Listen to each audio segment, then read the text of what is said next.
Olá, sejam muito bem-vindos à primeira temporada do podcast Vamos Que Dá. Eu sou o Guilherme Atsumi. Eu sou Fernando Holanda. Convidamos você para esse podcast que mergulha em histórias inspiradoras de pessoas que desejam diariamente co-criar um mundo melhor. Muito obrigado aos nossos apoiadores e a todos vocês que estão a bordo desse planeta, escrevendo todos os dias páginas lindas desse grande livro chamado Vida. Simbora, e vamos que dá!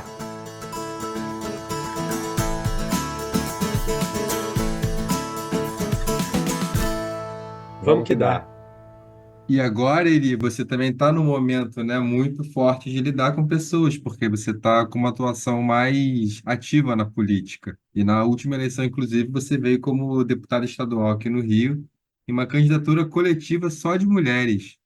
O que é isso, Eli? O que é uma candidatura coletiva e todos esses ensinamentos, esses aprendizados que você traz, é para reverberar também na política que você acredita?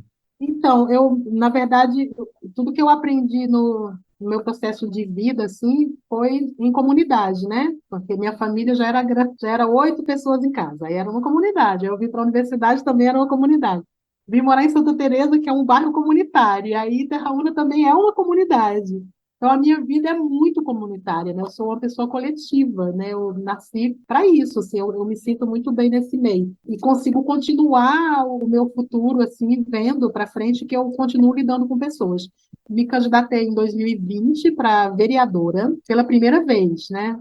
A vida toda eu trabalhei com o Alfredo Sirkis, que era do PV, fundador do PV, mas eu nunca quis me envolver com política partidária, com política institucional. Eu sempre separei bastante, né, o que era meu trabalho, o que era política, não me interessava e tudo mais. E eu, de certa forma, me arrependo um pouco de não ter feito isso lá atrás, antes, né, de ter me atentado que era muito importante, sim, a gente participar da política institucional, e principalmente as mulheres, né, que a gente ocupa um ranking vergonhoso, assim, para os homens e para as mulheres brasileiras, né, a gente está numa escala descendente aí, ocupando 152, é o lugar que a gente ocupa, né, como participação de mulheres na política. Mas a minha vontade de fazer parte da política tem a ver com todo esse meu histórico, que eu acho que ele é muito direcionado para pessoas que são mais privilegiadas, né, de uma bolha de pessoas que estão hoje muito mais,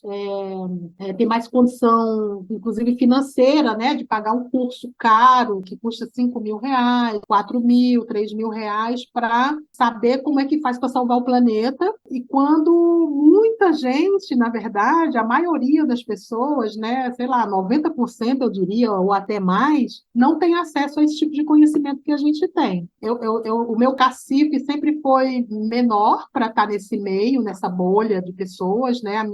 A minha luta ela foi diferenciada porque eu vim de onde eu vim, né? Eu vim do interior do Ceará, de uma família humilde, não sei o quê, e aí passo por todos esses processos e encontro essa galera que é praticamente, eu vou me referir só ao Rio de Janeiro porque eu moro no Rio, mas assim, é o pessoal que ocupa mais ou menos a zona sul do Rio de Janeiro, que é quem tem acesso a esse tipo de conhecimento, que é falar sobre sustentabilidade em todas as dimensões do ser humano, né? Social, econômica, ecológica e visão de mundo. Então, é um privilégio muito grande. E a participação na política, ela vem muito dessa vontade de dar acesso a mais pessoas a esses conhecimentos que a gente tem guardado, né, as 7 chaves entre nós que somos privilegiados e que estamos aqui vivendo o nosso dia a dia, né, tentando fazer o mínimo possível para impactar o planeta. Mas a gente não vai fazer a grande virada, galera. A gente não vai conseguir fazer a transição que a gente tanto quer e que a gente lê nos livros e que a gente fala tanto, né, que a grande virada vai acontecer, vamos ter fé, vamos ter confiança que a gente vai conseguir. Quando a gente está na bolha, a gente vê isso muito claramente, que a gente vai fazer a grande virada. Não, vamos embora, vamos juntos, a gente está aqui reunido, a gente chora junto, a gente se abraça, a gente se olha, a gente tem certeza absoluta que a gente vai fazer a grande virada. Mas não é real, isso é uma, sabe, é de uma inverdade tão absoluta, tão absurda. A gente não olha para fora, a gente fica ali dentro daquela bolha achando que a gente vai fazer essa grande virada e a gente não vai fazer. Essa é a grande verdade. Porque os mais impactados as pessoas que estão mais sofrendo, né, com o que está acontecendo no planeta, não somos nós que estamos nessa bolha, são as pessoas que estão fora dela e que nunca nem ouviram falar de sustentabilidade, eles nem sabem o que é essa palavra, não sabem nem traduzir o que é. Então, eu lembro que eu estava fazendo política em 2020, né, a minha primeira campanha para vereadora no Rio, eu tinha muito medo, que a Marielle tinha acabado de morrer em 2018. E aí tinha aquele fantasma, né? Poxa, fazer parte de política é pensar na morte, né? Então, e outra coisa, entrar para a política é como se eu estivesse entrando para o mundo do crime, né? E aí tinha esses pensamentos que vinham junto, mas ao mesmo tempo tinha uma vontade muito grande de sim.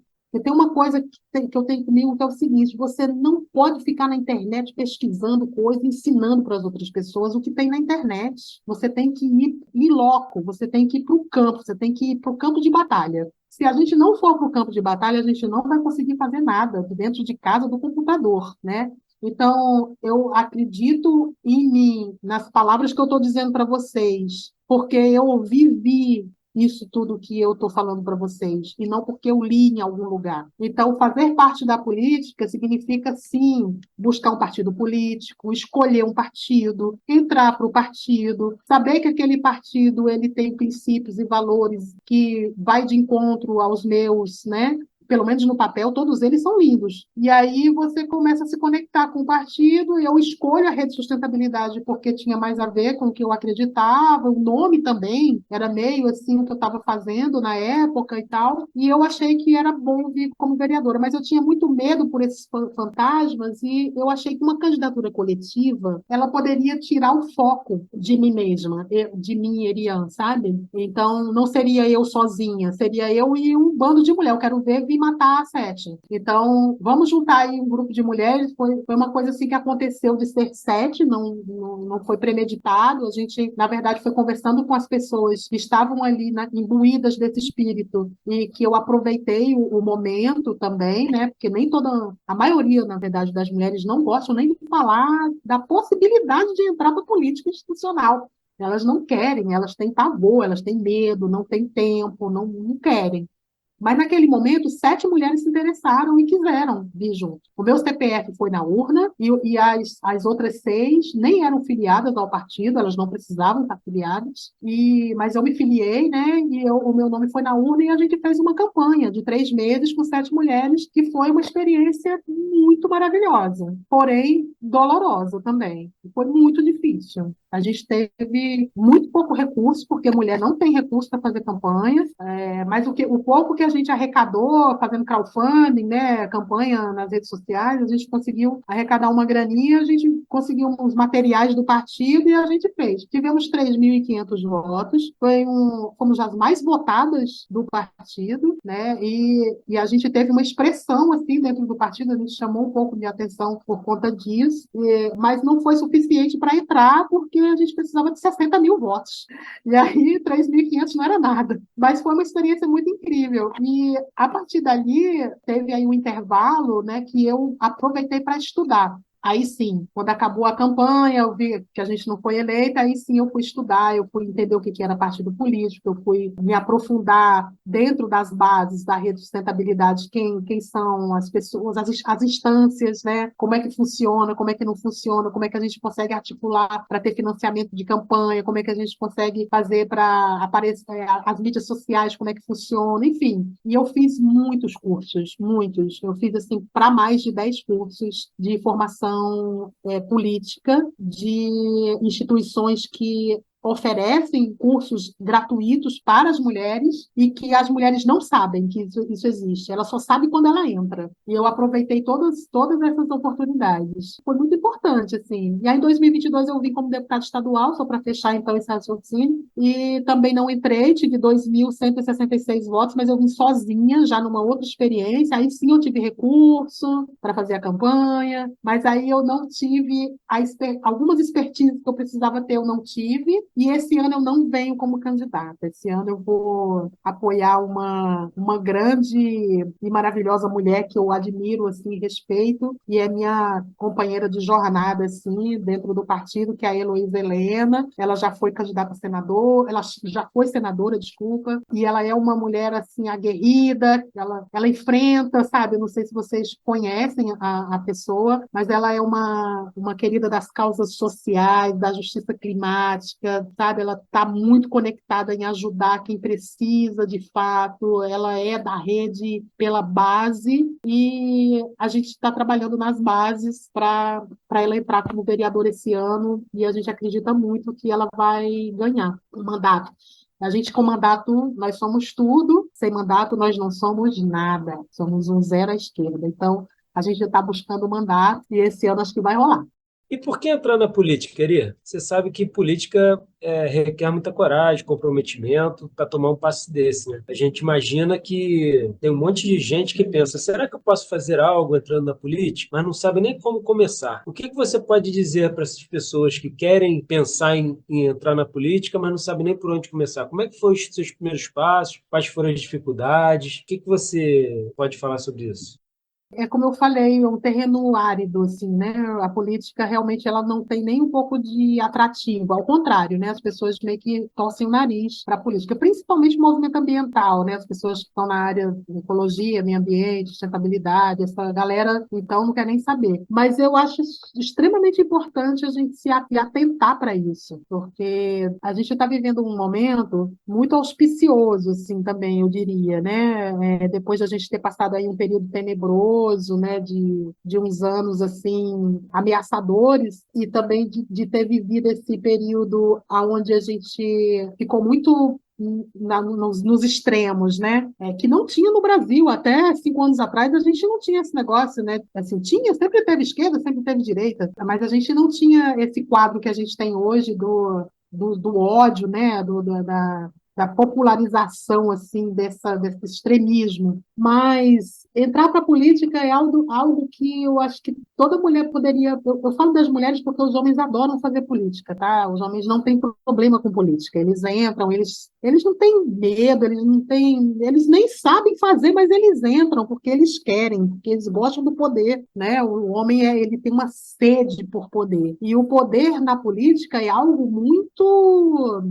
Muita gente ouve falando assim que a política é como uma cachaça, né? Que a pessoa entra e ela é tomada por aquele poder que ela está experimentando ali e ela quer mais, o tempo inteiro ela fica conectada. Assim, é muito difícil uma pessoa desistir da política depois que ela entra nela, né? Eu acho que as mulheres poderiam também ser picadas por essa abelhinha, sabe? Assim, porque tem muito pouca mulher participando, a gente só tem hoje 15% de mulheres participando da política institucional, né? Os países que tem aqui na América Latina, como México, Colômbia, Bolívia, a própria Venezuela, já tem um outro quadro, assim, as mulheres são 50%, elas participam mesmo da vida pública, né? E no Brasil, não, as mulheres têm um desinteresse, assim, completo por política institucional. É muito por conta da jornada tripla que elas fazem, né? Muito por conta de que a mulher foi colocada no lugar da vida privada e o homem na vida pública, e aí isso se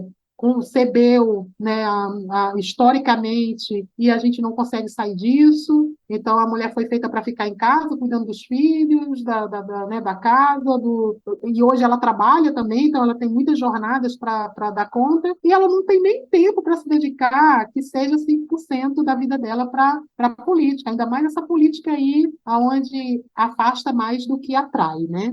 Então, é um desafio muito grande, a gente tem muitos desafios pela frente, ao mesmo tempo, a gente tem um espaço enorme, a gente tem um espaço gigantesco para ser ocupado, porque ele está desocupado. Quem ocupa são os homens. Tem até uma lei que diz que 30% de uma chapa de uma nominata, né, quando vai concorrer em cada partido, tem que ter obrigatoriamente 30% de mulher. Na verdade, não é de mulher, é de gênero, né? É 30% de cada gênero, 30% de um dos gêneros. Só que o gênero que prevalece são os homens. Então, normalmente tem 70% de homens e 30% de mulheres. E as mulheres viram mulheres laranjas, né, que são só para ocupar aquele espaço, mas na verdade elas não são candidatas de nada. E elas são só colocar, o nome delas é que vai. A gente tem que acabar com isso, né? A gente precisa acabar com isso. Assim, a gente precisa ter mais interesse. Eu já ouvi muita gente dizer que para estar na política tem que ter perfil, né, para estar na política, para ser um político, para ser um bom político e tudo mais. Tem que ter perfil nada, as mulheres têm que entrar de sola, sabe? Tipo, dois pés e as mãos na porta, assim, porque tem um espaço para ser ocupado, a gente não ocupa e eles decidem que a gente vai fazer da nossa vida. Então, enquanto eles decidem, a gente fica só, né, escutando o que tem que fazer porque eles decidiram que vai ser assim. Então, assuntos polêmicos geralmente são tratados por homens e que diz respeito ao corpo da mulher, né?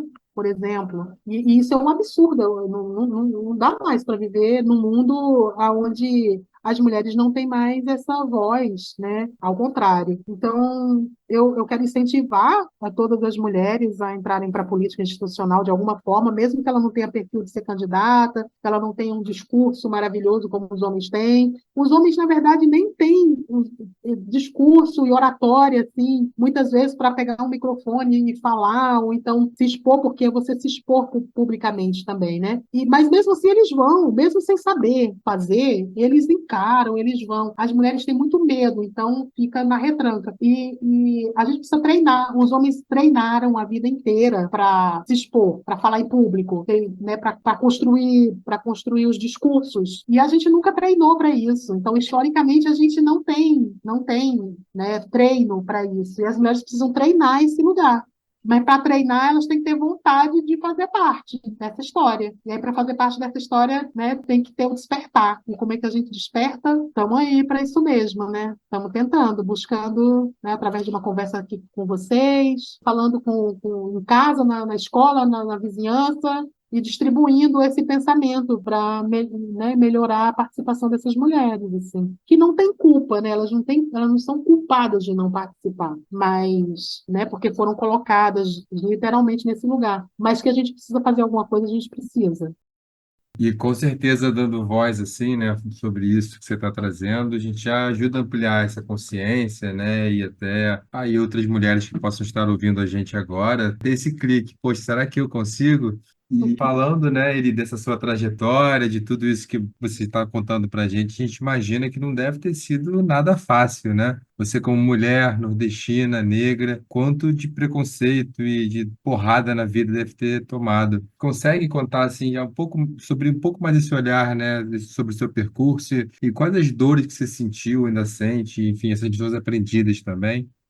E as feridas foram ficando pelo caminho, né? Foram muitas abertas, muitas decepções, muito preconceito. Eu me descobri mulher negra da pele clara há pouquíssimo tempo, porque o Brasil é um Brasil de mais de 50% de pessoas, né, miscigenadas, né, negro com índio, e eu sou né, dessa mistura, mas me considerar uma mulher negra no Brasil que apagou, né, que invisibilizou negros, as negras, e a gente vive os indígenas, né? A gente vive até hoje ainda esse problema muito forte, né? Do racismo estrutural que a gente está ainda atravessando e vai demorar muito tempo ainda para a gente sair dele. Tomara que não, mas sim, a gente está buscando né, alternativas.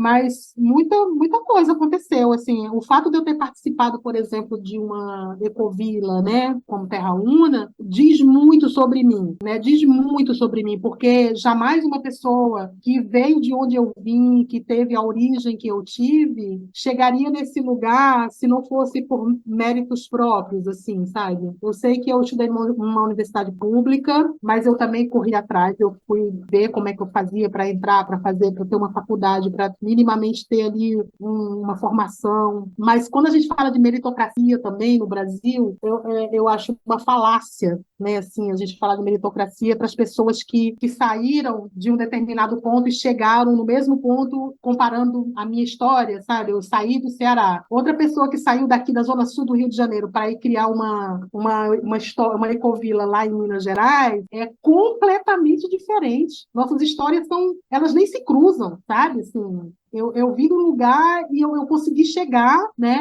Então, assim, era para estar todo mundo ali, naquele momento, entendendo assim, caramba, né? De onde foi que a Eri veio? Como é que ela fez para chegar aqui? O que ela passou? O que ela viveu? E aí a gente fazer, por exemplo, agora a gente está passando ali por uma divisão de terras, né? Lá e tudo mais, e as pessoas não pensam nisso, entende? Assim, elas acham que eu não tenho que reclamar, que eu não tenho que falar disso, porque isso não é, de fato, o que vai pesar na balança. Só que, para mim, a minha verdade absoluta, assim, na verdade, assim, não existe verdade absoluta, mas a minha verdade relativa é que sim tem diferença, sabe? Que sim a gente precisava colocar na balança diferentemente, né? Mas isso nem passa pela cabeça das pessoas, porque as pessoas elas estão tão anestesiadas com esse mundo que a gente vive, seja ele, né, aqui fora, do jeito que a vida é, esse padrãozão que a gente vive, seja dentro de uma ecovila, não tem diferença nenhuma. As pessoas não estão prontas para pensar nisso, entende? Para mudar essa realidade. Elas não estão preocupadas de onde eu vim, qual a minha origem, por que eu cheguei junto com elas. Elas não me dão esse privilégio, entende? Ao contrário, é o contrário. Então, assim, não, tu veio dali, então, assim, tu merece menos, porque tu é mais pobre do que eu, né? Tu veio de um lugar que você não merece isso. Como assim você merece? Então, assim, é muito difícil a gente lidar com essa visão estruturada desse pensamento que é hegemônico, sabe? E que não tem como... É muito difícil a gente mudar isso. Muito, muito complicado. No micro, a gente não consegue mudar isso. Então, no macro, é pior ainda. Então, por isso que vão se perpetuar aí por muitos e muitos anos, eu não sei até quando, não vai ser na nossa vida aqui hoje, na Terra, vai ser para o futuro dos nossos filhos aí, né? Que talvez comece a se alertar para essa realidade, sabe? Respeitar as pessoas, respeito minimamente, né?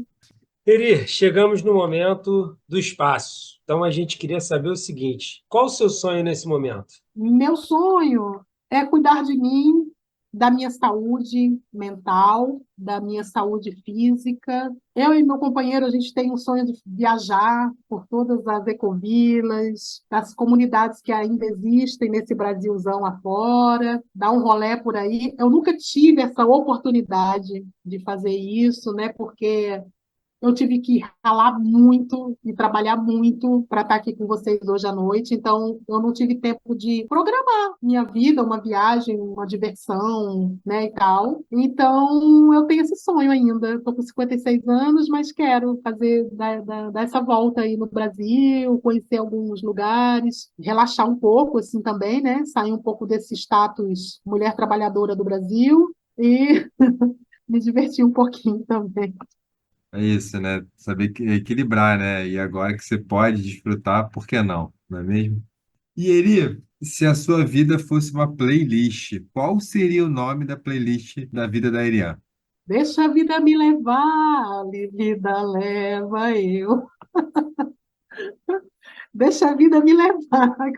Ai, eu já contribuí muito, eu acho que eu já contribuí bastante, assim, mas eu quero contribuir muito mais ainda, obviamente, né? A gente não pode pensar que as coisas param, né? Eu tenho muita coisa ainda para produzir, mas é tão bom estar mais madura agora para pensar nos próximos passos, né? Com mais cautela, com mais calma, errando menos, ou então errando também. Então, assim, é ter a tranquilidade de seguir o fluxo da vida, sabe?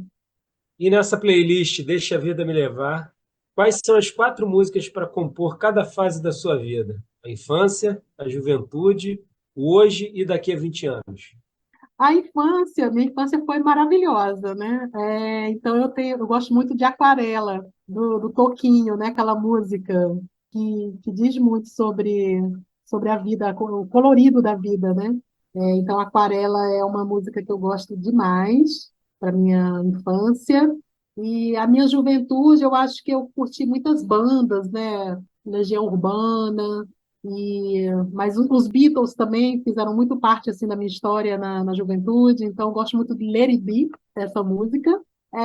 A música de hoje ela é um pouco misturada, né? Porque a modernidade ela trouxe tanta gente boa, assim, tem tanta gente fazendo música legal, né? Essas músicas mais desconstruídas, né? Que não são muito padronizadas e tal. Eu gosto muito de Flaira Ferro, que é uma pernambucana maravilhosa, gosto de uma música dela chamada Germinar, e diz muito sobre o meu processo, que ela fala assim, tá na hora de reagir, entender que somos gigantes, ocupar o nosso lugar, e entender nossas almas.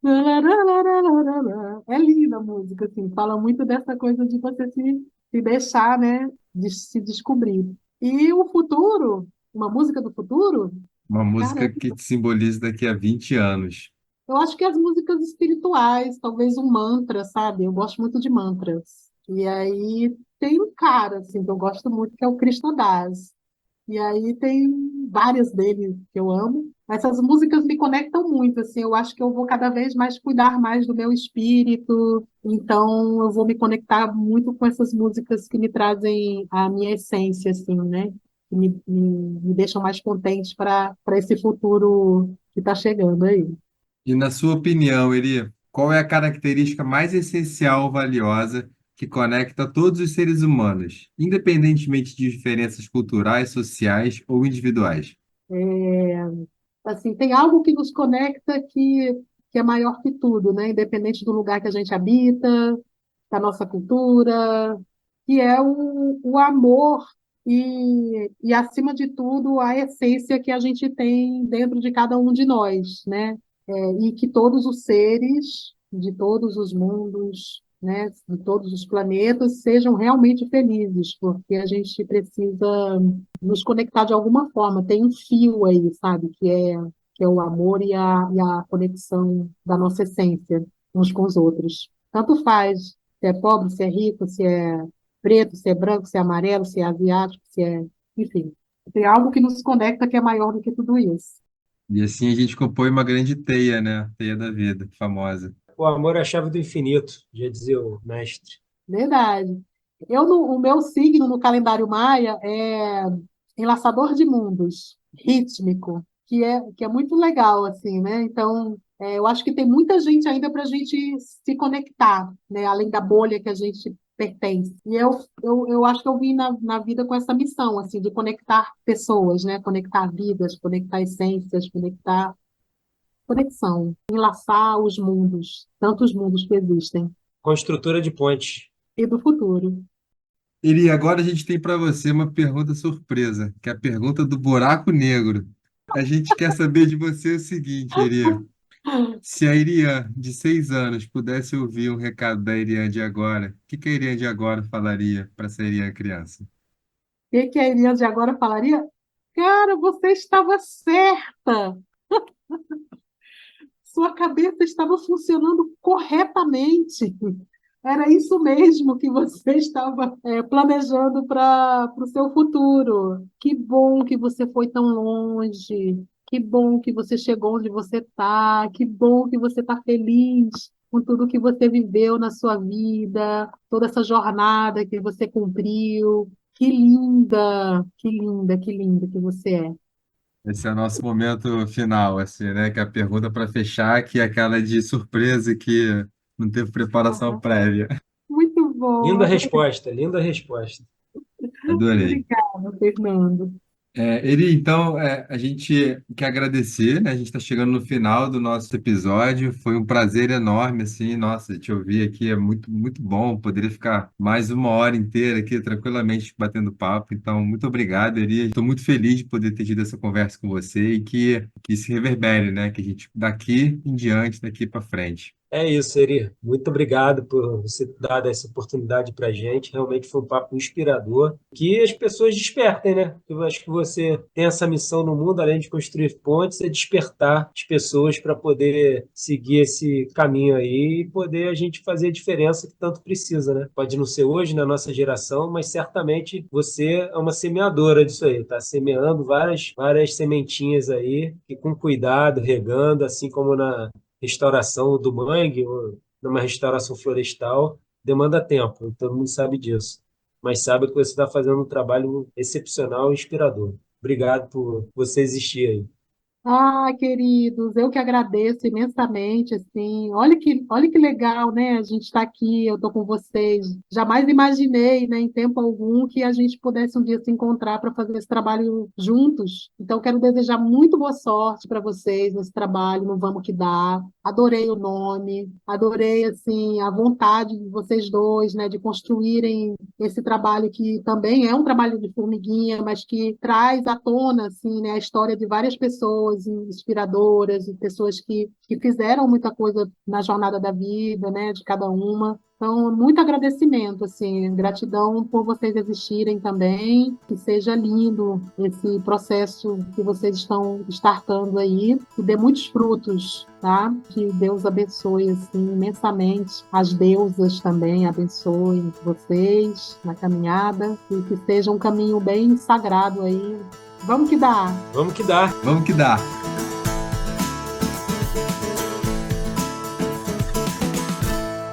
Vamos que dá.